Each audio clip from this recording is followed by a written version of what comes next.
It is Thursday, December 17th here in Mae Sot, and it's a bit of a special morning because I'm on a short walk, about 10-15 minutes from my guest house, to go pick up my new rented scooter.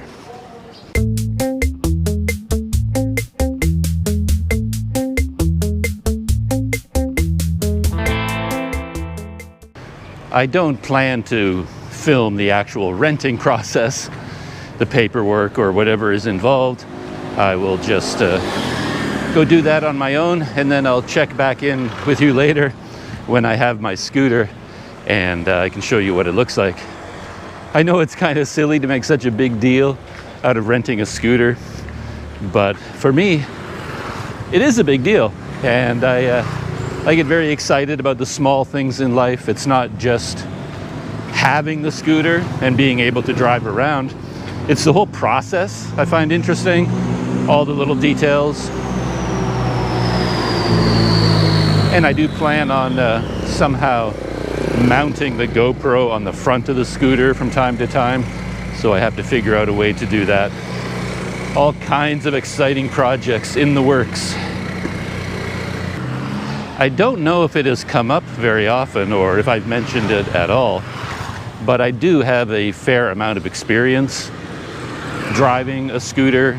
I owned a scooter when I was living in Taiwan, and I used it a lot for trips into the mountains and pretty much all around the country.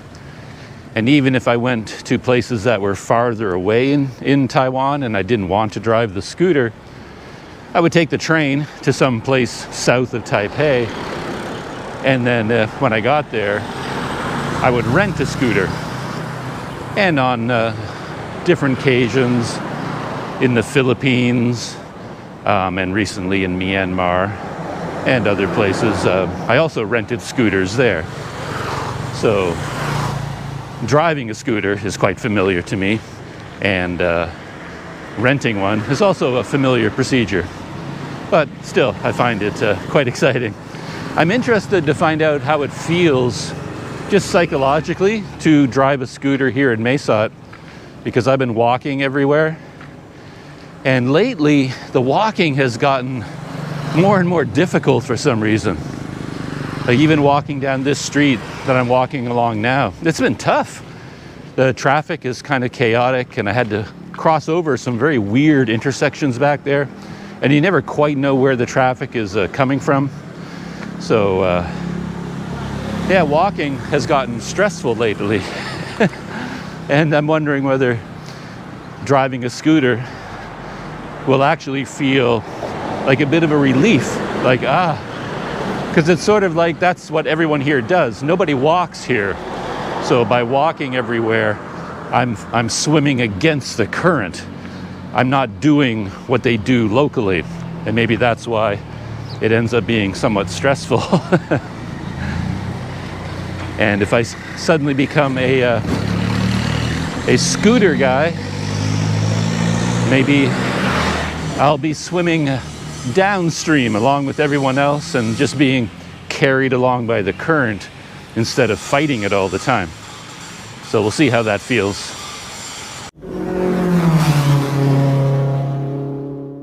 The deal is done. I'd love to say I'm now the proud owner of a scooter, but I'm not. I am the proud renter of a scooter. And the whole rental process could not have possibly gone smoother. Very pleasant guy that I was dealing with. We had a great little chat about all things Thailand and scooter related. And we went through the formalities very smoothly. And here it is, my scooter, the Honda Click. There it is there, gleaming white and black. Nice looking bike. 125cc. Yeah, everything looks great. Tires look great.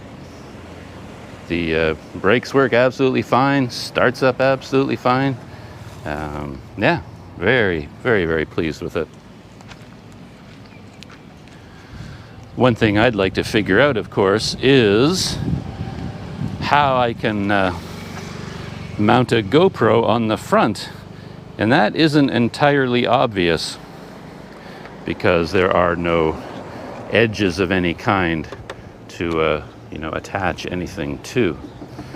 So we'll have to work on that, or I can just mount it on my head or something like that. But we'll figure that out. I certainly won't be holding the GoPro as I drive, so don't worry about that. I did some fidgeting and some fumbling and some testing, and I can't really find any place on the front of the scooter right now where I can mount the grip of the GoPro. It is also futuristic and rounded. There's no like edges anywhere, it's all rounded. But there is something on the back, and I'll show you what I've come up with. I can do kind of a sidecar view. I can mount the GoPro behind me and kind of pointing ahead.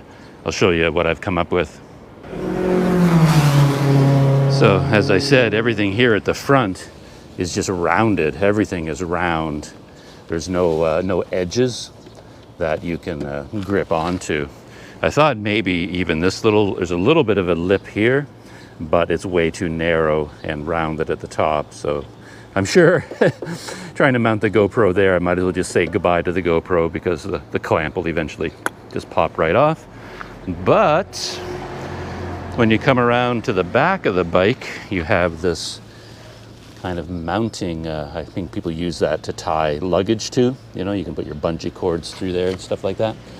And my GoPro Jaws Flex clamp can clamp right onto there nicely, and it's very, very firm. That is not going anywhere.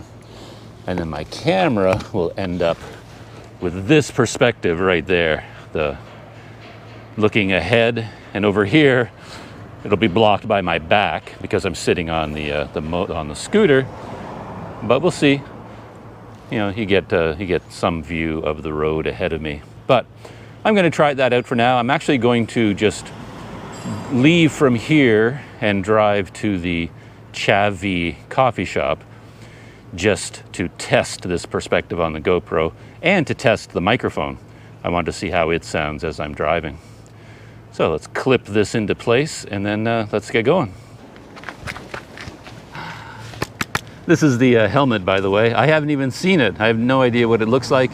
They had two helmets to choose from. One was a little bit more full, and this one is a little bit more open and a bit lighter, and I think this one is more comfortable for me. Just gives me more sense of open freedom. I'm not sure I'm going to go to Chavi, by the way. I might call an audible here and go back to Braverly instead. Yeah, we'll see. We'll see what I decide as I'm driving. That's the great thing about having a scooter. You can change your mind mid-journey and just go anywhere you want. So let's hit the road. Funny thing I'm figuring out very quickly is I think most of the time that I've rented a scooter in the past or driven one at all, it has been in countries where you drive on the right. I've done a lot of cycling in countries where you drive on the left, but when it comes to driving a scooter, it's not that common for me to drive on the left.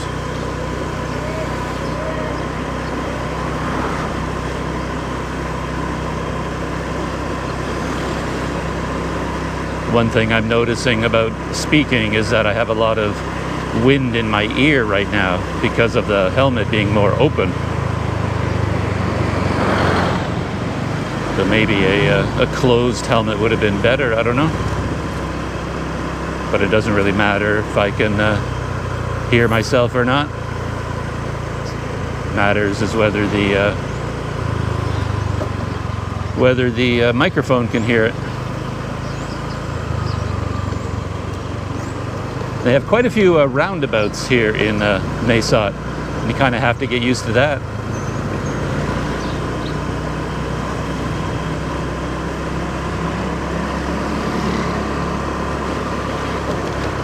And of course they have a lot of one-way streets here. And when I'm walking, a one-way street, doesn't matter. But when you're riding your scooter, of course, you've got to obey all the rules of the road now. So I've got to keep an eye open for one-way streets.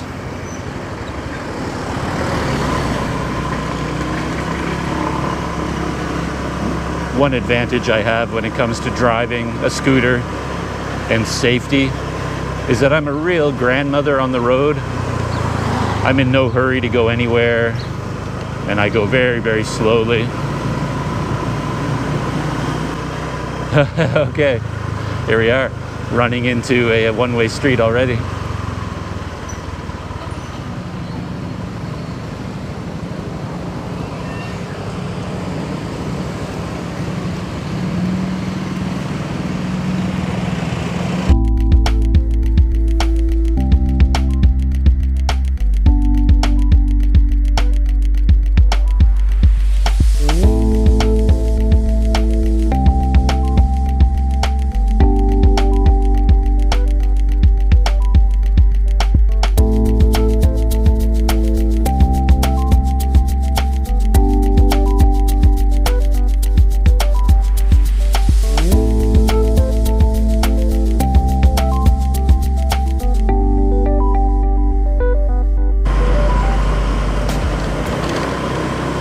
One thing I've noticed is that the turn signal doesn't click, like it doesn't make a clicking sound. So when I hit the turn signal and then I'm not reminded to turn it off, I have to be careful to remember to turn it off.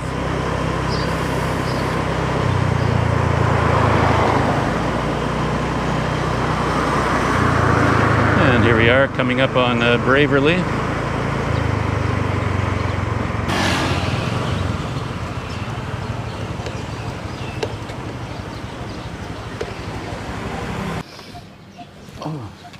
Ooh.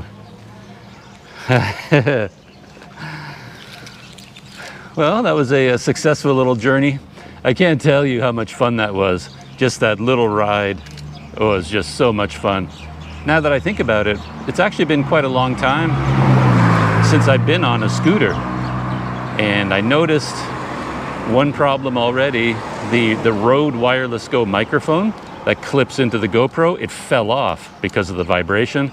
And it's dangling down just by the cord now. I could easily have lost the microphone. So we're gonna have to work on some GoPro systems for driving this around. I did end up at Braverly again, mainly because I just wanted to drive farther. Chavi coffee shop was really close to where I was, and I would have been there in no time. And coming here was a longer drive and a bit more complicated in terms of winding through the one-way streets of downtown. So that was a lot of fun. Though, as I said, I had a real problem with the Rode Wireless Go microphone vibrating right out of the cold chute and falling off. It was just dangling from the cord out there. It was like, good grief, that would have been a disaster had I lost that on my very first excursion on the scooter and going just to a coffee shop. And that's a problem with mounting the GoPro on the back of the scooter, like behind me, because I don't see it. I can't keep an eye on it.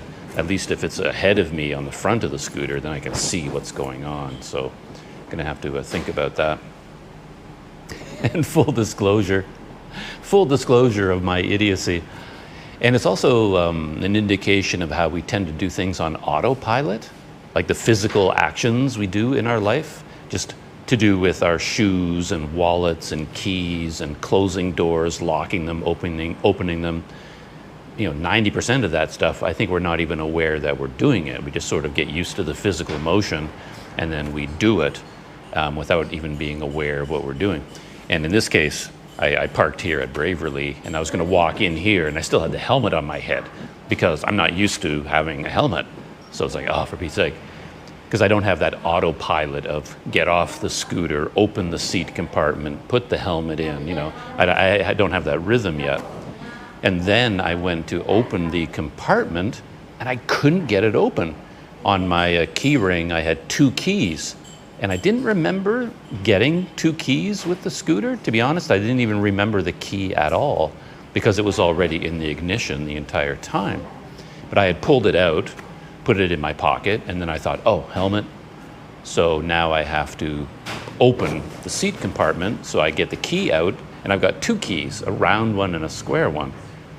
And I could not get it to work in the ignition. The round one wouldn't turn, the square one wouldn't turn, and there's kind of a switch beside the ignition lock there. And I wasn't really sure what that switch was for, and I'm fiddling with that, and I'm jiggling the round key every which way I can think of. It would not work. Put the square key in, I'm jiggling it, and I could not get it to work. And I'm thinking, oh boy, is this what my life has come to, that I rented this scooter, drove 10 minutes to a coffee shop, and already I'm stuck. I can't even start it anymore because I don't know how to use the key. So now am I going to have to call the place, the guy that I rented it from, and say, I'm sorry, can you come help me? I don't know how to put the key in the scooter. And I'm just thinking, boy, this is ridiculous. And then I realized, you probably know where the story is going. I was using my hotel keys, the keys to my door at the guest house. I'm trying to use them to start the scooter because I'm so used to using that key to open the doors at the guest house. I've never even used the ignition key on the scooter before. So I was trying to use my door key to run the scooter. And I was like, oh, for Pete's sake. And the scooter key was in my other pocket. And of course, once I got the scooter key out, it was perfectly obvious because, there it is there. That's a vehicle ignition key. That's what they look like. And my hotel key looks completely different. So only a dummy like me would try to start a scooter using a hotel key.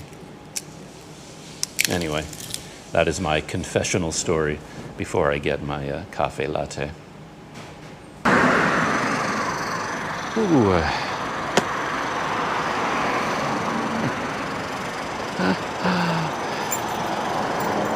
There are my 2 sets of keys.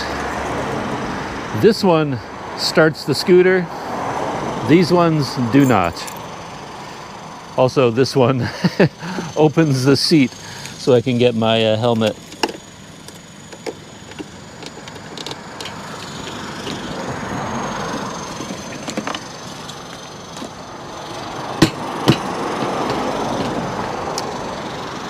Whew.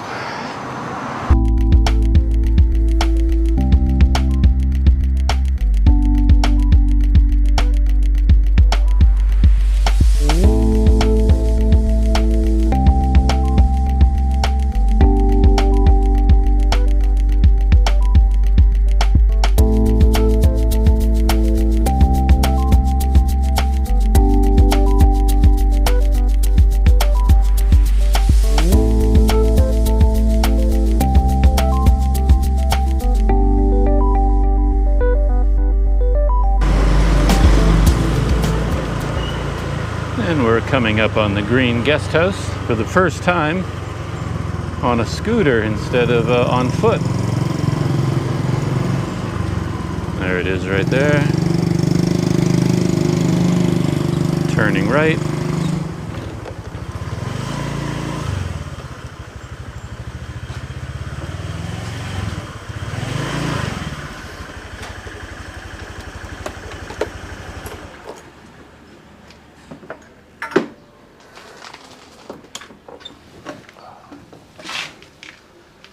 Ooh.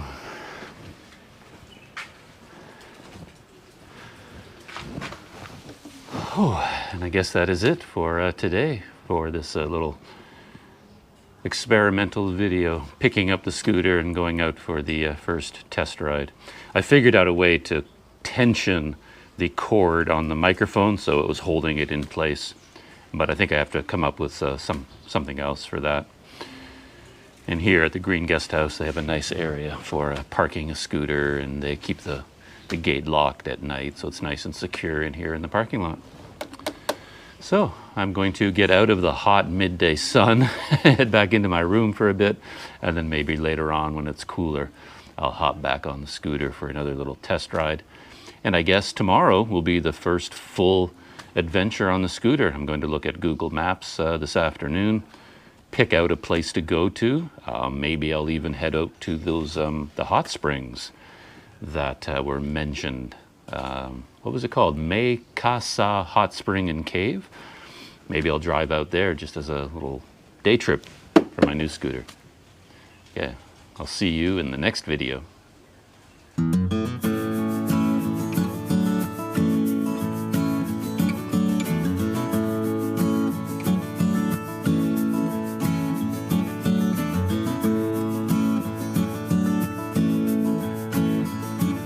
And then I went to open the compartment and I couldn't get it open. On my key ring, I had 2 keys. And I didn't remember getting 2 keys with the scooter. To be honest, I didn't even remember the key at all because it was already in the ignition the entire time. There are my 2 sets of keys. This one starts the scooter. These ones do not. Also, this one opens the seat so I can get my helmet